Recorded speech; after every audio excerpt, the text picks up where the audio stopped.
cette nouvelle vidéo. Alors aujourd'hui, on se retrouve pour une deuxième vidéo sur les rois de France, où j'avais fait un premier épisode il y a un mois peut-être. Et aujourd'hui, on va découvrir les rois de France juste après ceux que j'ai déjà expliqués. Alors, nous sommes toujours dans les Mérovingiens. On se souvient, on était allé jusqu'au fils de Clovis, qui s'appelait Childebert Ier, et on s'était arrêté là. Donc, les prochains rois, ce seront ceux-là. Voilà, ils sont tous affichés. Et on aura 3, donc peut-être qu'on fera 2 chapitres. Alors, ce sera de 511 à 584 ce chapitre, donc ce chapitre-là. Et bien, nous commençons. Alors, le premier roi que nous allons étudier, c'est Clotaire Ier, le Vieux. Alors, on peut voir son image juste ici. Il est en train de dire à des gens d'éteindre un feu qui brûle une maison. Et nous allons commencer. Alors, Clotaire Ier, le Vieux, né au début du VIe siècle, règne de 511 à 561. Il a quand même vécu longtemps et régné longtemps. Il a régné de 511 à 561, c'est-à-dire quand même 50 ans. C'était long pour l'époque. À la mort de son père Clovis en 511, Clotaire Ier reçoit en héritage le nord de la Francie, avec les anciennes cités royales de Soissons et de Tournai. Il joua un rôle dans l'expansion mérovingienne qui marque la première moitié du VIe siècle. En 532, il s'empare avec son demi-frère Thierry du royaume des Thuringiens, à l'est du Rhin inférieur, et collabore 2 ans plus tard avec Théodebert, le fils de Thierry, au dépeçage de la Bourgogne. En 538, Clotaire épouse de force Radegonde, princesse de Thuringe. Elle lui échappera toutefois en menant une vie de religieuse au monastère qu'elle a fondé à Poitiers. À la mort de son frère Childebert Ier en 558, Clotaire reconstitue le royaume de Clovis et devient le seul roi des Francs. Depuis le milieu des années 550, il doit pourtant faire face à des révoltes fomentées par son fils Schramm, qui tente d'instaurer à son bénéfice un royaume d'Aquitaine. En vain, puisque Clotaire, lasse de telles manœuvres, le fait assassiner en 560. En 561, Clotaire meurt à Compiègne et est enterré à Saint-Médard de Soissons. Il laisse 4 fils qui, naturellement, vont se partager le royaume. L'unité mérovingienne retrouvée n'aura duré que 3 ans. Ce n'est pas beaucoup, 3 ans. Ce n'est pas beaucoup. Nous passons ensuite au fils de Clotaire Ier, le Vieux, Charibert Ier. Ils avaient des noms un petit peu bizarres quand même. Des noms un petit peu bizarres. Alors, il est né vers 520 et règne de 561 à 567. Que 6 ans. Bon, je serais quand même un petit peu triste de régner 6 ans, mais en même temps, il est né en 520 et en 520, ça faisait que 9 ans que son père régnait. Et après, il y a quand même 40 ans, il a attendu 40 ans avant d'accéder au pouvoir, Charibert Ier. À la mort de son père Clotaire Ier en 561, Charibert Ier hérite en tant qu'aîné du royaume de Paris.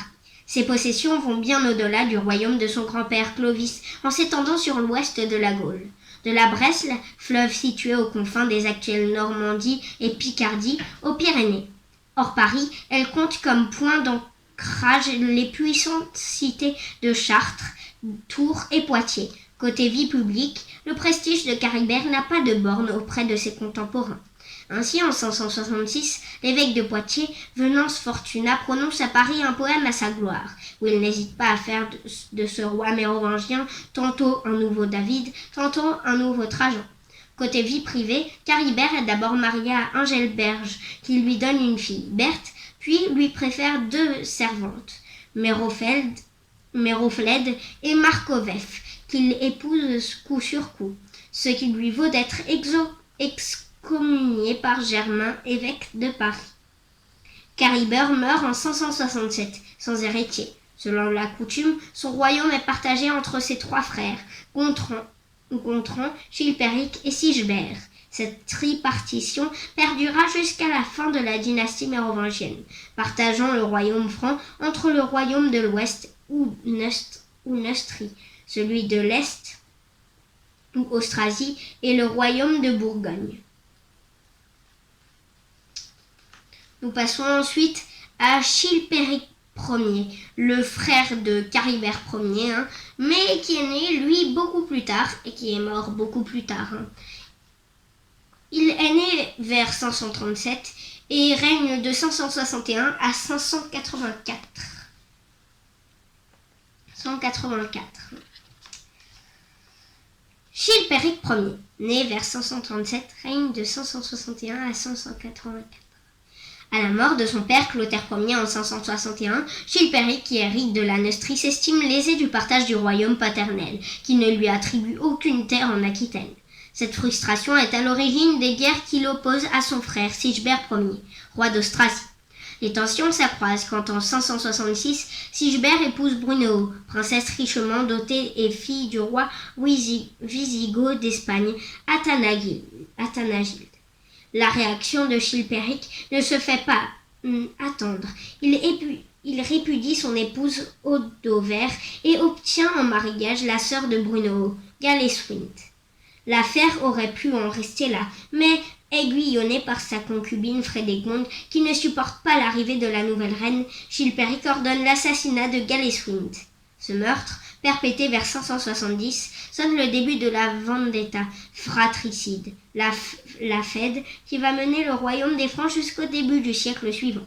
Ainsi, en 575, Chilpéric et Frédégonde commanditent-ils l'assassinat de Sigebert. La fin du règne se déroule sur fond d'alliance et de revirement entre Chilpéric, son frère Gontran, roi de Bourgogne, et Childebert II, le fils de Sigebert. Grégoire de Tours, un de ses contemporains, a comparé le roi Chilpéric Ier à Néron et à Hérode, modèle de cruauté antique. Aussi, la fin de ce prince assassiné à coups de couteau par un inconnu alors qu'il rentrait d'une partie de chasse paraît-elle à la mesure du personnage et de son règne.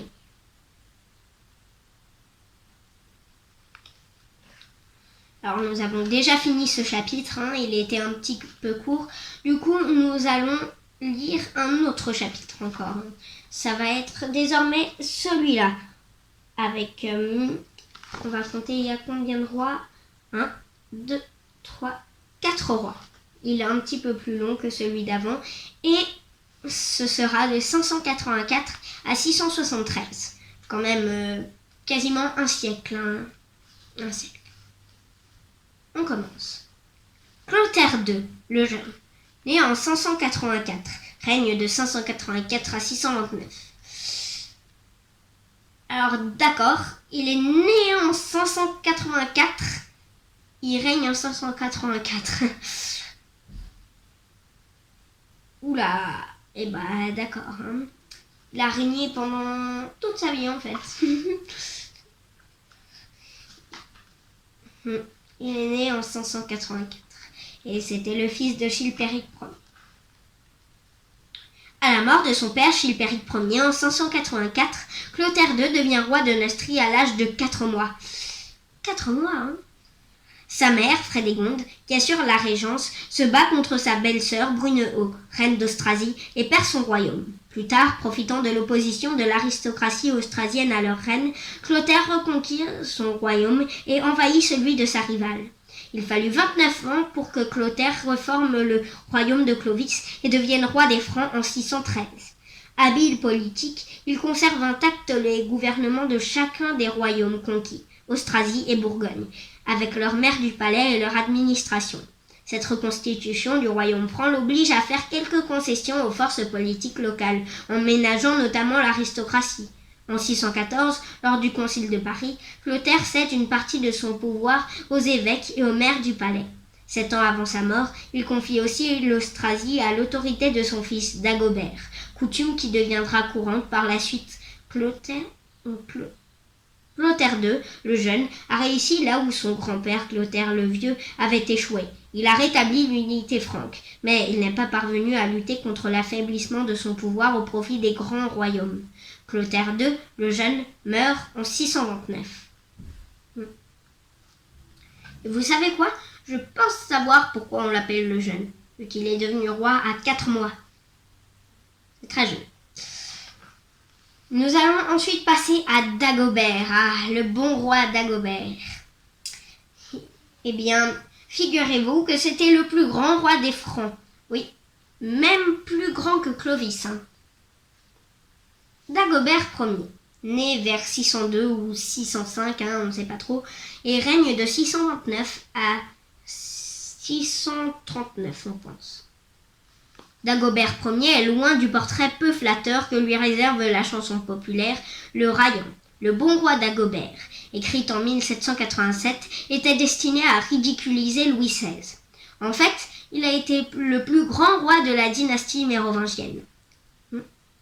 Déjà maître de l'Austrasie sous le règne de son père Clotaire II, il récupère à la mort de celui-ci en 629 la Neustrie et la Bourgogne. Tombe ensuite dans son escarcelle l'Aquitaine à la disparition de son demi-frère, Charibert, et il devient ainsi roi des Francs en 632.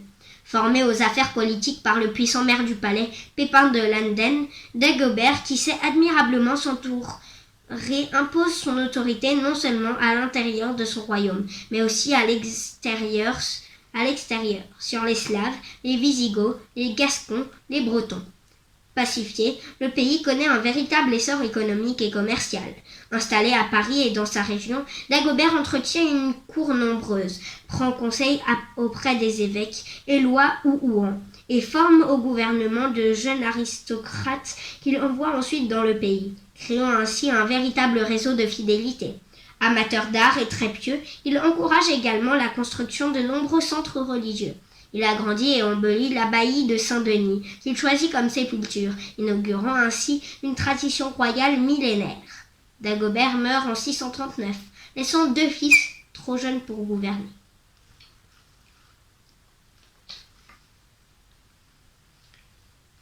Nous passons ensuite à Clovis II. Je ne savais pas qu'il y avait plusieurs Clovis. Enfin, je ne savais pas avant de lire ce livre. Mais voilà, il y a même... il y a 2 Clovis. Il y a 2 Clovis. Clovis II, né en 633, règne de 639 à 657. Dagobert n'oubliera pas cette année 633 qui lui apporte Clovis, ce fils tant attendu. En pareille circonstance, donner à son héritier le nom du premier roi des Francs paraît de bon augure. Afin de perpétuer son lignage, il orchestre un partage avant l'heure de son royaume. Clovis reçoit dès sa naissance la Neustrie et la Bourgogne. Âgé de 6 ans à la mort de son père, Clovis règne sous la tutelle de sa mère, Nantilde, puis d'Erchinoald, mère du palais de Neustrie. Vers 650, il épouse Bathilde, une esclave saxonne d'Erchinoald. Faut-il voir là, de la part du maire du palais, un calcul pour rabaisser la dynastie mérovingienne? Toujours est-il que le règne de Clovis, de Clovis II, correspond à un déclin rapide de l'autorité du prince au profit des aristocrates locales et des maires du palais. Clovis meurt en 657, à l'âge de 24 ans. Selon un chroniqueur du 8e siècle, la compagnie des femmes, un appétit gargantuesque et l'alcool auraient joué leur rôle dans cette fin quelque peu précoce. Ce roi, sur lequel on sait peu de choses, a connu une postérité étonnante. Ronsard raconte dans sa Franciade que Clovis II, étant parti en croisade, ses 2 fils se soulevèrent contre l'autorité paternelle. À son retour, le roi ordonna qu'on leur brûle les nerfs des jambes. Cruelle légende dont s'est inspiré Évariste Vital, Luménet pour son tableau Les Énervés de Juniège de 1880, où l'on voit les 2 frères allongés dans une barque dérivant sur la Seine.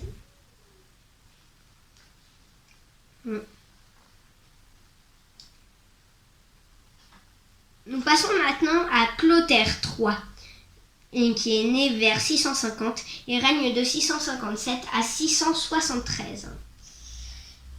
c'est moyen beaucoup quand même. À la mort de Clovis II, en 657, la reine Bathilde, sa veuve, et les aristocrates de Neustrie et de Bourgogne choisissent son fils, Clotaire, comme seul et unique roi, au risque de susciter des luttes de pouvoir parmi les héritiers. Ce choix marque un tournant dans la succession des rois mérovingiens. Le traditionnel partage du royaume du défunt entre ses fils n'a plus de mise. Clotaire, alors âgé de 7 ans au moment de son couronnement, Bathilde exerce la régence. La reine s'entoure d'ecclésiastiques de haut rang, dont Ouan, évêque de Rouen, et Léger, futur évêque d'Autun. Elle fait d'Hébroïne le maire du palais du royaume de Neustrie-Bourgogne. C'est un des personnages majeurs de la seconde moitié du 7e siècle mérovingien. Maire du palais pendant près de 20 ans, il suit avec constance la ligne politique qui est la sienne, renforcer l'autorité royale et rétablir l'unité du royaume franc. Alors que Clotaire III vient d'atteindre sa majorité en 664, un complot contre lui est découvert. Un des instigateurs n'est autre que Sigebrand, évêque de Paris, nommé par Bathilde. Voilà qui suffit au jeune roi pour écarter sa mère du pouvoir et l'exiler au monastère de Chelles, qu'elle a fondé en 658. En mai 673, Clotaire III meurt dans sa 24e année. Il est enterré au monastère royal de Chelles.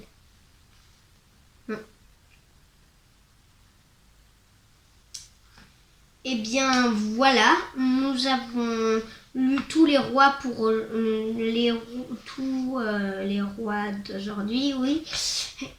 Et les prochains chapitres et les prochains rois seront pour les prochaines fois. Au revoir.